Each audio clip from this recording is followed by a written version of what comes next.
Tonight, evacuation alert. More residents near One Island Lake told to be ready to leave. Road closed. The Alaska Highway is closed in 2 separate locations. And lock your vehicles. Fort St. John RCMP respond to 7 calls for theft.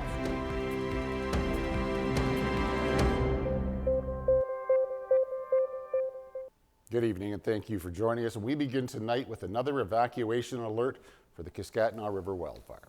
The PRRD issuing the alert last night saying there's a potential danger to life and health. The alert was issued for the area near One Island Lake in the Bear Hole Lake Provincial Park.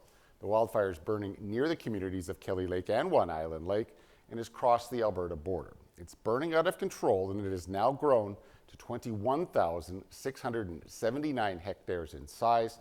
The fire has destroyed 7 structures, including abandoned houses, trailers, and outbuildings. Evacuation orders remain in place on both sides of the BC-Alberta border. And as the province of Alberta is getting some international help, a group of Australian firefighters are on their way to help fight the Kiskatinaw River wildfire and an out-of-control fire near Moonshine Lake. The Australian Prime Minister posting on social media, "When our mates need help, Australia is there." 96 firefighters and specialists have deployed to Canada for 5 weeks. The deployment is in response to a request from the Canadian Interagency Forest Fire Centre. And the Alaska Highway is closed in 2 places once again. West of Fort Nelson, the Summit Lake wildfire is burning on both sides of the highway. And north of Fort St. John, the massive Pocket Knife Creek wildfire continues to burn out of control near Buckinghorse River. The fire is one of 3 wildfires of note in BC and is closed to 130,000 hectares in size. Evacuation orders and alerts are in place from Sikanee Chief to Trutch. It's merged with another fire and has closed Highway 97 at a number of points. Motorists are being urged to check Drive BC for highway conditions and closures. And an evacuation order is being expanded for the Summit Lake wildfire. The wildfire is burning out of control west of Fort Nelson. It's burning on both sides of the Alaska Highway, closing the road in both directions. The order is issued for the highway corridor from the Summit Lake campground to the Muskwa Riverboat launch. The fire has grown to 38,499 hectares in size. Well, in other news tonight, police in Fort St. John are reminding motorists to lock their vehicles. Mounties say 7 vehicles were broken into overnight Monday. All 7 were left unlocked. Officers were going door to door looking for surveillance video. As a result, they say there may be more than 7 vehicles that were rummaged through. The police saying locking your vehicle is the easiest way for you to protect your belongings. And those who don't could face fines under BC's Motor Vehicle Act. And for the second time in less than a day, the emergency room at the Chetwynd Hospital is on diversion. Northern Health taking to social media once again to announce the diversion. The ER was closed from Monday night at 7:30 to Tuesday morning at 7 o'clock. The hospital was on diversion for 48 hours over this weekend. It reopened Monday morning before closing once again less than 12 hours later. And the BC government on the defensive tonight about cuts to health care. Families with sick kids were told a program that helps with accommodation and travel cost was suddenly gone. CTV's Robert Buffum on the outrage over the extra burden parents are now having to face. Little James Lazeski had his first heart transplant when he was 1. Now 4 years old, he needs a second one. The stress of the medical crisis has just been amplified because the family says they were told the NDP government plans to cut funding to a program that reduces costs for kids traveling to the Lower Mainland for medical care from elsewhere in BC. Betrayed, it's already hard for medically complex families to deal with all of this. His family lives in Peachland, traveling every month to Vancouver's Children's Hospital to be checked out. Without notice, they say they were informed funding for the program for hotel costs is being limited to households with incomes under $85,000 a year. It was very sudden. Hear this news, it's just devastating for our family. The Floors from Kamloops, who have 6 kids, 2 of whom have blood diseases requiring regular visits to Vancouver, also got the bad news last week via social media. My fear is that children do not have access now to and have their medical needs met. The program is funded by the province and operated by Variety Club. Families were told the number of stays covered was reduced from 30 nights per visit to a maximum of 15 nights per year. Very surprised that they were doing that, cutting funding to families at the worst time sometimes in their lives when their children are sick.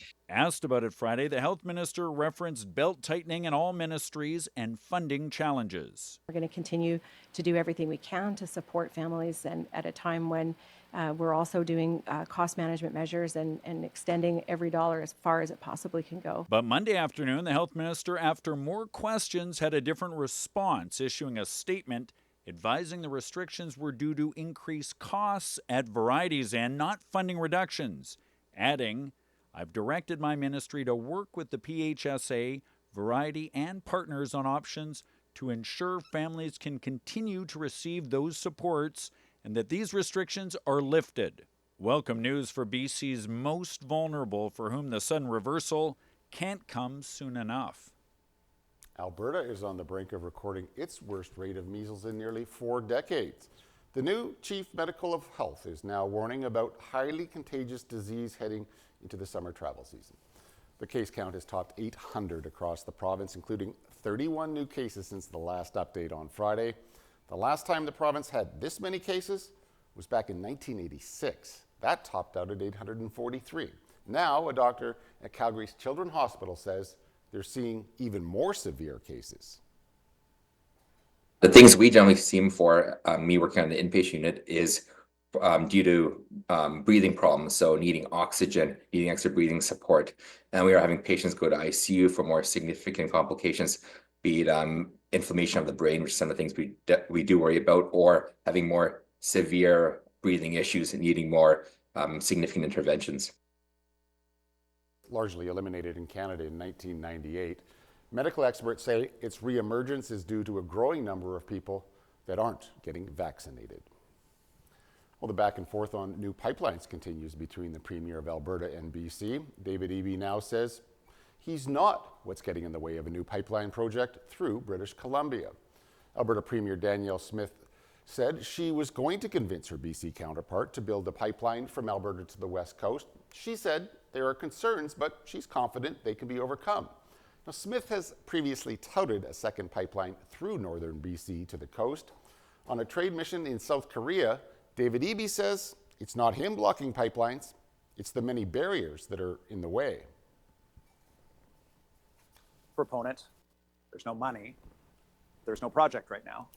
And so in the event that Premier Smith is successful in assembling those things, then we'll certainly cross that bridge when we come to it. Eby says he understands Smith is keen on such a project, but said on the trade mission, he's found several other projects with potential for partnership with Alberta. Kananaskis is restricted starting today for security preparations as the G7 summit begins this weekend. Only authorized individuals will be allowed into the designated zone. Leaders from some of the largest economies in the world will be in Alberta, along with nearly 4,000 delegates and journalists. Thousands of police officers and the Canadian military will also be deployed. The summit is expected to generate upwards of $240 million in economic activity for the province of Alberta. Hosting global leaders right here is more than symbolic. It highlights Calgary as a serious player when it comes to investment, innovation, and international dialogue. It showcases Calgary as Canada's energy headquarters. For those flying to Calgary this week, around the airport, no stopping signs will begin later this week. The airport tunnel will be closed for the summit. Government efforts to bridge the impasse between Canada Post and the union representing 55,000 postal workers has hit another snag. This after the Crown Corporation rejected a framework for binding arbitration proposed by the Canadian Union of Postal Workers. Canada Post says the union has effectively refused to recognize the Industrial Inquiry Commission. That's a federally commissioned report that called for major reforms at the Crown Corporation.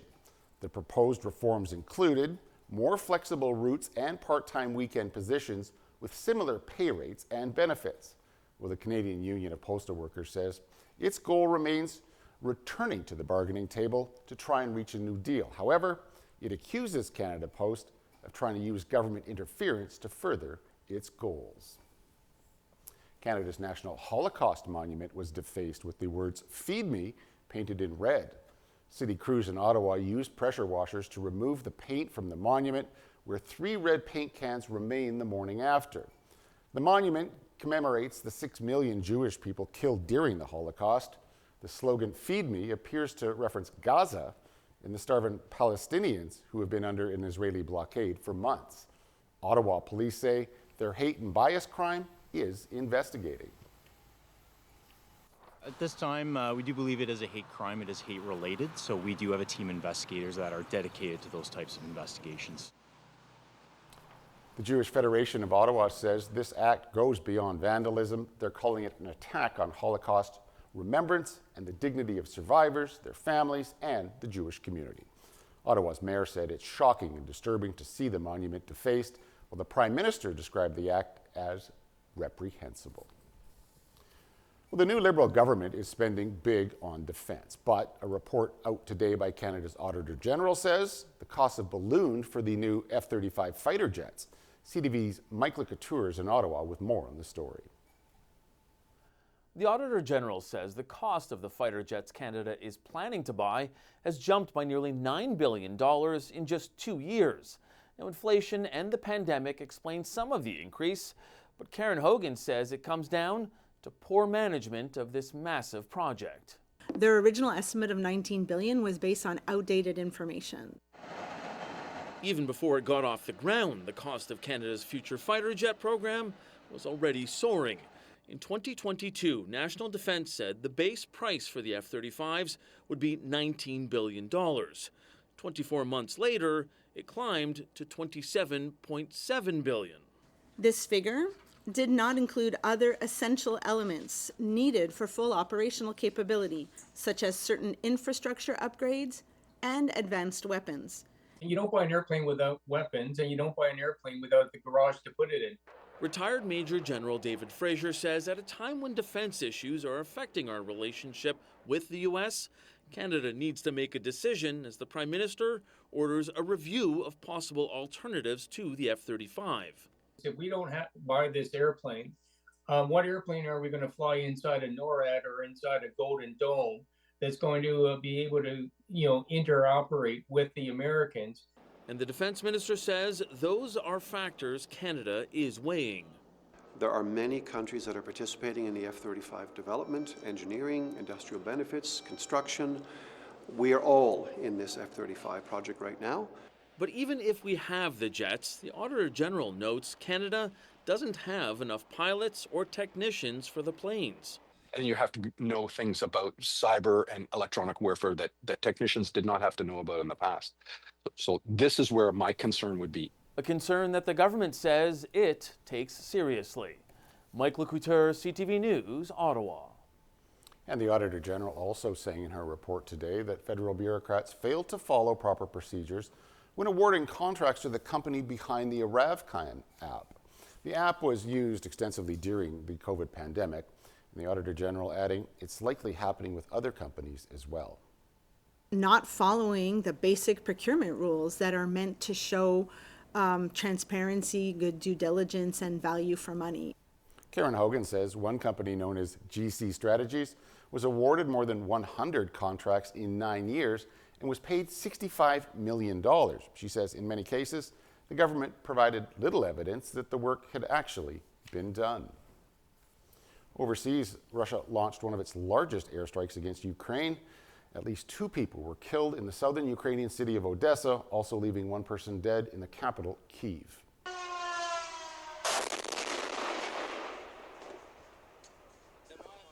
This police body cam footage shows drone strikes on the country's capital as officers hid just before explosions struck nearby. The Russian air attack damaged a high-rise building right next to the office of the European delegation. The assault also damaged the St. Sophia Cathedral, which is a UNESCO World Heritage Site in Kyiv's historic city center. Israel's foreign ministry says activist Greta Thunberg has been deported a day after the Israeli military seized the Gaza-bound ship she was on. Thunberg arrived in France this morning and is expected to head to her home country of Sweden. The 22-year-old activist was one of a dozen passengers on the Madeleine.